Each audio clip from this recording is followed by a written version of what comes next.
یہ غوث اعظم میں بھی کئی لوگوں کو بڑا ایک شک ہو جاتا ہے کہ غوث اعظم تو اللہ ہے.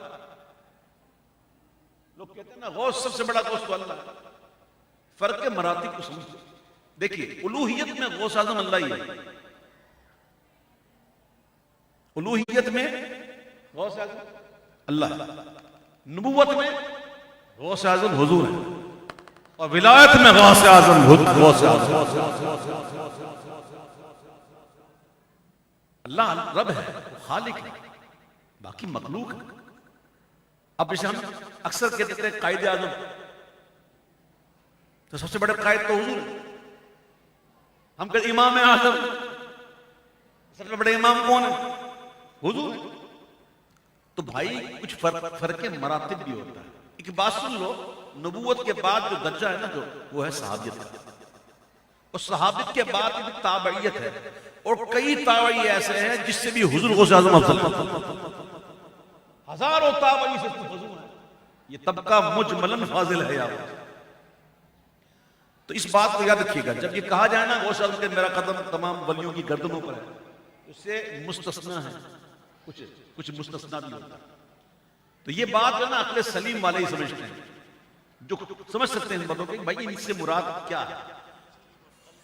ہاں اصل میں کچھ لوگ کہتے ہیں کہ دماغ اگر ٹھیک ہے تو سب کچھ ٹھیک ہے. یہ غلط بات ہے. دماغ کا کہیں ذکر نہیں قرآن میں، اس کا ہے. تب 132 کے قریب آیتیں ایسی ہیں جس میں قلب کی بات آئی ہے کہ یہ اگر ٹھیک ہے نا تو سب ٹھیک ہے، اگر یہ خراب ہے تو سب خراب ہے. اللہ تعالیٰ ہمیں قلب سلیم عطا فرمائے. اور قلب سلیم کی مثال دیتے ہوئے علماء نے بڑی پیاری مثال دی ہے کہ قلب سلیم وہ ہوتا ہے. ایک صحابی رسول جو ہیں صلی اللہ علیہ وسلم حضور کی بارگاہ میں حاضر ہوئے یہ پوچھنے کے لیے کہ میں جا کے پوچھوں نیکی کے متعلق. اور حاضر ہوئے، اور جیسے ہی حاضر ہوئے تو میرے آقا نے دیکھا اور دیکھ کے کہا جئت تسأل عن البر، تو نیکی کے متعلق پوچھنے آیا ہے. قلت نعم یا رسول اللہ صلی اللہ علیہ وسلم، میں نیکی کے متعلق ہی پوچھنے آیا ہوں. تو حضور نے فرمایا استفتی قلبک، اپنے قلب سے پوچھ لیا کرو، اپنے قلب سے پوچھ لیا کرو. یہ کون سا قلب؟ وہ قلب وہ ہو جو قلب سلیم ہو. علامہ رومی مولانا روم علامہ جامی نے علامہ روم مثنوی شریف میں کہتے ہیں آنچ گفت استفتی قلبک مصطفیٰ، آنکھ کسے داند کہ پر بود از وفا. یہ وہی سمجھ سکتا ہے، وہی جان سکتا ہے جو وفا سے وفاداری سے پر ہے. نمازیں پڑھنی نہیں، روزے رکھنے نہیں، اور جناب ہم قلب سے پوچھتے ہیں. یہ قلب نہیں بھائی، یہ مسئلے میں نہیں، ان مسائل میں نہیں. نماز روزہ حج مفتی سے پوچھو.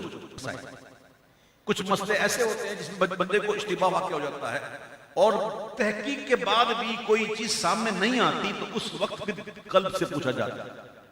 وہ قلب سلیم کی مثال بھی دیتے ہیں کہ اگر کوئی ہوشیار صاحب حس شخص کھانا کھا رہا، وہ کھاتے کھاتے لقمے میں اگر آ جائے کنکر یا کوئی تنکا تو فوراً نکال دیتا. وہ کھاتا نہیں. ہم بھی کبھی کھانا کھاتے ہیں نا تو کھانے میں کوئی کنکر نہیں آتا تو ہم کھا جاتے ہیں، نکال دیتے ہیں نا. تو قلب سلیم وہ ہوتا ہے جس میں بدی آ ہی نہیں سکتی، وہ قبول ہی نہیں کرتا. یہ ہے قلب سلیم. اللہ تعالی ہمیں قلب سلیم نصیب فرمائے.